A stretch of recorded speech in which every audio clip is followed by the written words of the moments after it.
नमस्कार साथियों, स्वागत है आप सभी का मेरे चैनल सिर्फ आईएएस में। आज है 23 नवंबर 2024 और द हिंदू के एडिटोरियल डिस्कशन में आप सभी का स्वागत है। आइए शुरुआत करते हैं कुछ इंपॉर्टेंट टॉपिक्स से, बट उसके पहले एक ब्यूटीफुल सा कोट मोटिवेशनल आपके साथ शेयर करना चाहूँगी। वो ये है कि today is your opportunity to build the tomorrow you want. देखिए होता क्या है कि हर चीज़ के रिजल्ट के लिए आपको पहले लेने पड़ते हैं कुछ एफर्ट, और एफर्ट के लिए वो आज का समय है जब आप एफर्ट लोगे और उसी से आप अपना कल बना पाओगे। चाय भी अगर आपको बनानी है ना साथियों, तो चाय भी बनाने के लिए आपको पहले पतीला रखना पड़ता है, उसमें पानी, दूध, चीनी और चाय की पत्ती डालनी पड़ती है, तब वो बन के तैयार होती है। इसलिए आज वो अपॉर्चुनिटी है जब अपने कल के लिए आप चाय बना के तैयार कर सकते हो। कल मिला के अपना कैसे कल बेहतर कर सकते हो, इसकी अपॉर्चुनिटी आज आपके सामने है, इसलिए आज वेस्ट कभी ना करें। अब उसके बाद कुछ ऐसे इनिशिएटिव्स मैं रख रही हूँ जिसमें आपको side by side static portion prepare होता रहे। तो यहाँ पे मानस टाइगर रिजर्व कहाँ पे है, आप इसकी लोकेशन मुझे कमेंट बॉक्स में बताइए। आप जाइए, मैप में देखिए, समझिए, इससे आप इसको याद रख पाएंगे और आपके लिए बेहतर होगा। साथ ही में प्रीलिम्स के बेसिस पे एक क्वेश्चन जिसका जवाब आप मुझे कमेंट बॉक्स में दीजिए, जिसका सही जवाब होगा उसको मैं हार्ड देने का प्रयास करूंगी। तो क्वेश्चन है कि which among the following is not located in Andaman and Nicobar island. पहला ऑप्शन आपके पास है, ए ऑप्शन कहता है कैम्पबेल बे, सेकंड है गिंडी नेशनल पार्क, तीसरा है Mahatma Gandhi marine national park, या फिर इनमें से मतलब के लिए ऑल ऑफ द अबव जो है वो सारे ही सारे नहीं हैं। ठीक है, चलिए। तो जैसे कि सबसे पहले यहाँ पे हम इसको दो टॉपिक देखिए मिला के पढ़ने वाले हैं। एक तो जैसे आपने थंबनेल में देखा होगा कि India needs a new capital, है ना, क्या दिल्ली अब रहने योग्य नहीं रहा। तो इसको हम थोड़ा सा आपको एक्सप्लेन करते हैं, क्या रीजंस हैं, सपोर्टिव चीज़ें क्या हैं, और इसी के साथ इस वाले टॉपिक को भी कवर कर लेंगे कि कोर्ट ने यहाँ पे रोक लगा दी है कि लैप्स करने को रोकने को लेके GRAP 4 को। अभी समझाते हूँ क्या है क्या नहीं है, चीज़ें समझने का प्रयास करिएगा। शुरू से पहले हम एक चीज़ आपको समझा दें कि जो दिल्ली वाली बात है, इंडिया को शिफ्ट करने वाली बात है कैपिटल की, ये चीज़ कहाँ से उठी। तो देखिए बहुत सारे लोगों ने अपना ये सजेशन सामने रखा कि दिल्ली जो है उसे भाई शिफ्ट कर दिया जाए, वहाँ से कैपिटल अब दिल्ली ना रहे भारत की। देखिए रीज़न क्या है कि अभी आपने देखा 1000 क्रॉस करा जा रहा है वहाँ का AQI। अब इतनी बुरी हालत में जब वहाँ के लोग ही सही नहीं हैं, 50 तरह की प्रॉब्लम्स, भाई सांस की प्रॉब्लम हो जाएगी, कार्डियोवास्कुलर डिजीजेस हो जाएंगे, और एक बार पोल्यूशन आपके अंदर घुसने लग गया ना, तो आप समझ लीजिए कि आपकी बहुत ही कजा बन जाएगी पूरे शरीर की। मतलब एवरेज कहते हैं कि जो दिल्ली में रहने वाला व्यक्ति है उसकी ज़िंदगी 7 से 8 साल कम है कंपैरेटिवली जो अदर नॉन पोल्यूटेड, या नॉन पोल्यूटेड तो कोई ज़्यादा स्टेट नहीं है हमारे यहाँ, कुछ नहीं बचेगा, मतलब जो कम पोल्यूशन वाली जगह पे रहते हैं उनके कंपैरिजन में। अब इसके देखिए बहुत सारी दिक्कतें भी हैं कि इतना पोल्यूशन देख के एज अ कैपिटल अगर मान लीजिए बाहर से कोई हमारे यहाँ आया, भाई फॉरेनर्स आए, घूमने आए, तो क्या इमेज जा रही है।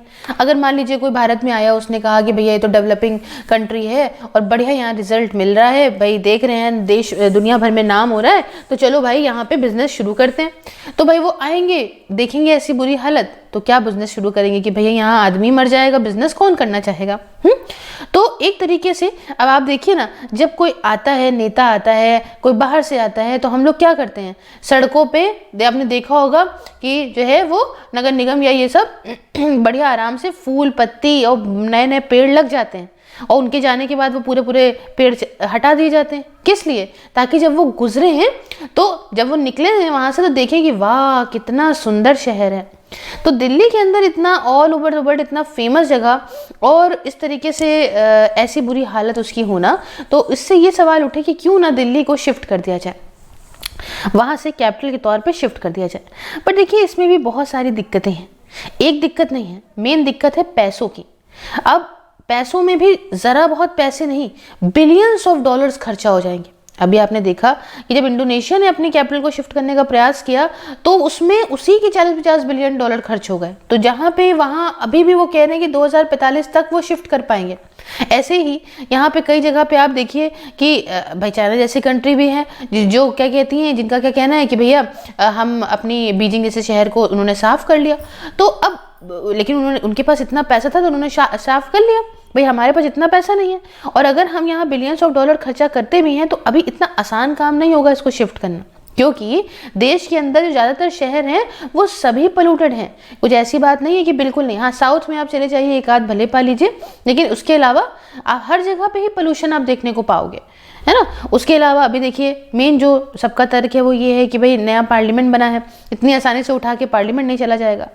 तो इसके लिए हाँ कुछ एफर्ट लिए जा सकते हैं, लेकिन अब मेन कोर प्रॉब्लम को आइडेंटिफाई करके और उसके अलावा सभी सरकारों को साथ में आके इसके लिए काम करना पड़ेगा।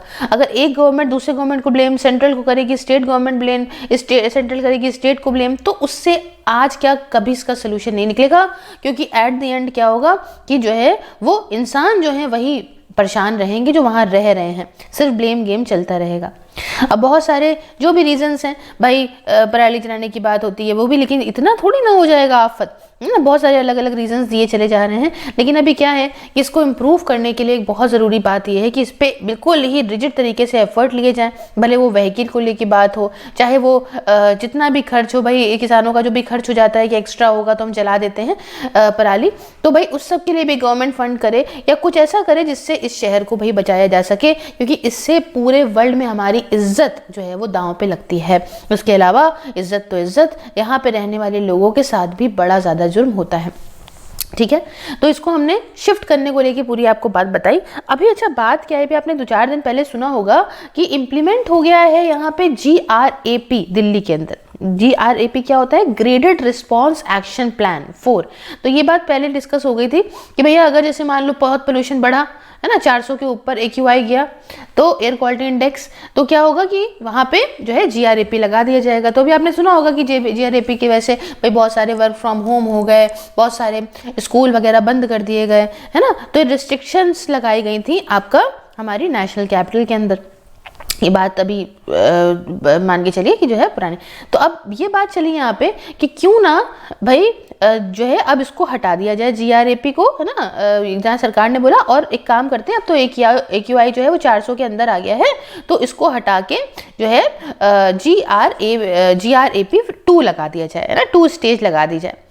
लेकिन यहाँ पे कोर्ट ने ये बात कही, कोर्ट ने कहा कि देखो भैया नहीं, ये बात नहीं सही है ना। ये 25 नवंबर के बाद जो आप कह रहे हो कि इसको हटा दो, मुझे सही नहीं लगता है। अभी के लिए फिलहाल इसको आप लगा रहने दीजिए, क्योंकि सीन क्या है कि यहाँ पे हालत अभी सही नहीं है ना। और अगर हम इस तरीके से इसको जल्दी जल्दी हटा देंगे तो हो सकता है कि फिर से वही दिक्कतें शुरू हो जाएं। हाँ अभी ठीक है, कम आ गया है AQI, लेकिन एकदम बॉर्डर से ही आया है, तो अभी इतनी आसानी से चीज़ें नहीं करनी चाहिए। थोड़ा और यहाँ पे सांस लेने लायक जो है वो बन जाना चाहिए, किसको, ये हमारी जो है वो नेशनल कैपिटल को, ठीक है ना। तो ये चीज़ है। अच्छा, उसके अलावा दिल्ली की सरकार की पुलिस ने फेल हो गई to keep vigil at 100 border entry points to the national capital, जिसे बैंड व्हीकल्स अलाउ हो गए to sneak into the city. तो ये सब चीज़ें हैं। तो इस कोर्ट ने ख्याल यहाँ पे जो इस पे जो है रोक लगा दी है लैब्स को लेके in implementation of GRAP 4 curbs in Delhi, ठीक है। अब देखिए कुछ इंपॉर्टेंट चीज़ें, आप भी पोल्यूशन से और चीज़ों से बच सकते हैं। घर बैठे आराम से वर्चुअल लाइब्रेरी का आनंद लें। इसमें डिसिप्लिन तरीके से आप पढ़ सकते हैं, सभी लोग एक साथ बैठ के एक जगह पे। This is a very good initiative, only 99 rupees per month. And to know about this further and more you can contact me on 9919785532। ये आपको व्हाट्सएप पे नंबर मिल जाएगा, आप इजीली मुझे कॉन्टैक्ट करके इसके बारे में डिटेल वगैरह ले सकते हैं। नया बैच 1 दिसंबर से शुरू होने जा रहा है। अच्छा, अब ये इतना हैवी टॉपिक देखने में आपको लग रहा होगा, लेकिन एक छोटा सा टॉपिक है, समझ लीजिएगा। AI के बारे में तो आप बहुत अच्छी तरीके से यूं ही जान गए होंगे अभी तक। ये एडिटोरियल ये कहता है डेमोक्रेटाइजिंग AI a radically different approach. देखिए अब बात क्या है कि आर्टिफिशियल इंटेलिजेंस के ऐसे बढ़ते ज़माने में इनका कहना ये है कि जो बढ़ती हुई पावर इन्फ्लुएंस जो है इन बड़ी बड़ी टेक कंपनीज़ का, ये एक तरीके से कंसर्न है कहाँ के लिए, पॉलिसी मेकर्स के लिए पूरे विश्व में। और यही खाली जो बड़ी बड़ी टेक कंपनीज़ हैं यही अगर होल्ड करेंगी आर्टिफिशियल इंटेलिजेंस को तो हो जाएगी दिक्कत, है ना। तो इसको यहाँ पे रोकने के लिए, तोड़ने के लिए बहुत कुछ कंट्रीज, जैसे आप मान लीजिए इंडिया भी बहुत सारी कंट्रीज के साथ मिलकर एआई का डेवलपमेंट कर रहा है, इन्वेस्ट कर रहा है सोवेरियन क्लाउड इंफ्रास्ट्रक्चर में, ठीक है। ओपन डेटा प्लेटफॉर्म्स बनाए जाएं, सपोर्ट करे जाएं लोकल स्टार्टअप्स को। तो इन सब से क्या होगा कि इससे जो है जो डोमिनेंस है, जो दबदबा बन जाएगा बिग टेक कंपनीज का, उनकी मोनोपोली जो है वो रुक जाएगी, है ना। तो यहाँ पे सबके लिए चीज़ें अवेलेबल हों, सिर्फ कुछ ही लोगों के हाथ में ना ही चली जाए। तो इस वजह से इस पे ध्यान देने की बहुत ज़्यादा आवश्यकता है ना। कुल मिला के बस इतनी बातें आपके लिए जो इम्पोर्टेंट है वो मैंने बता दी। बहुत ज़्यादा डीपन में एआई क्या होता है ये हम लोग डिस्कस कई बार कर चुके हैं। अच्छा, एक छोटी सी बात और समझ लीजिएगा यहाँ पे कि फ्री ट्रेड एग्रीमेंट है ना, एफटीए नेगोशिएशन इंडिया के साथ में वो रीस्टार्ट होंगे अर्ली 2025 में, है ना। यूके का पीएम का कहना है, पार्लियामेंट में वो गए यहाँ से, अभी आप हाल फिलहाल जानते होंगे G20 की समिट हुई थी ब्राज़ील के अंदर, वहाँ पे अच्छा डिस्कशन हुआ प्रधानमंत्री मोदी जी के साथ। और जब ये वापस गए तो इन्होंने ये बात अपने पार्लियामेंट में जाके बताई। हालांकि हमारा ये जो फ्री ट्रेड एग्रीमेंट वाली बात है यूके के साथ में, वो 22-23 सबसे बिल्कुल खिस्ती चली आ रही है, लेकिन अभी क्या है कि ऐसा कहा जा रहा है कि यहाँ पे रीस्टार्ट इसको करा जाएगा 2025 से। जब सुनक आए थे, ऋषि सुनक, तब भी आपने कहा, आपको याद होगा, तब भी बातें चल रही थी वहाँ पे कि किसी तरह से इन चीज़ों को जो है आगे बढ़ाया जाए, अब थोड़ा थोड़ा सरकाया जाए एफटीए हमारा जो है वो यूके के साथ में। लेकिन चलिए इस बात पे फिर से जो है इस किताब को फिर से खोला गया है ना। और एक्सपेक्टेड है कि एस्टिमेटेड जो हमारा जीबीबी है वो 42 billion year bilateral trade partnership में बढ़िया जो है वो जो है बूस्ट होगा, और इसके लिए हम यहाँ पे काम करेंगे, ठीक है। अच्छा, नेक्स्ट टॉपिक हमारा है ये फॉरेक्स रिजर्व। फॉरेस्ट रिजर्व हुआ क्या है थोड़ा सा समझते चलिएगा कि फॉरेस्ट रिजर्व में यहाँ पे डिक्लाइन देखने को मिला है, कमी देखने को मिली है भारत के फॉरेस्ट रिजर्व में। अच्छा, आप ये अच्छे से सुन रहे होंगे अभी कुछ वक्त पहले कि हमारा फॉरेस्ट रिजर्व जो है वो बहुत बढ़िया क्रॉस हो गया था, है ना। 704 करीब 704-5 बिलियन के आसपास हिट कर गया था, सितंबर के अंत के आसपास की बात है ना। लेकिन क्या हुआ है कि थोड़ा कम हो गया है। तो अभी यहाँ पे सीन क्या है कि वीकली फॉल हमें देखने को मिल रहा है, नवंबर में भी काफ़ी कम हुआ। और होता क्या है कि जैसे कि देखिए, हम फॉरेस्ट रिजर्व किस लिए रखते हैं भाई, घर में जमा पैसा आप रख रहे हो किस लिए रख रहे हो कि अगर हमें मान लीजिए बाहर ज़रूरत पड़ जाए तो हम वहाँ खर्चा करें ना। तो मेन सही चीज़ है कि इंडिया का फॉरेन एक्सचेंज रिजर्व यहाँ पे जो कमी देखने को मिली है वो अच्छी खासी देखने को मिल रही है, लो रहा लास्ट वीक में। और यहाँ पे हुआ क्या है, वजह यह है कि डॉलर हुआ मजबूत, यूएस के इलेक्शन हुए, उसका जब रिजल्ट निकला डॉलर और मजबूत हो गया।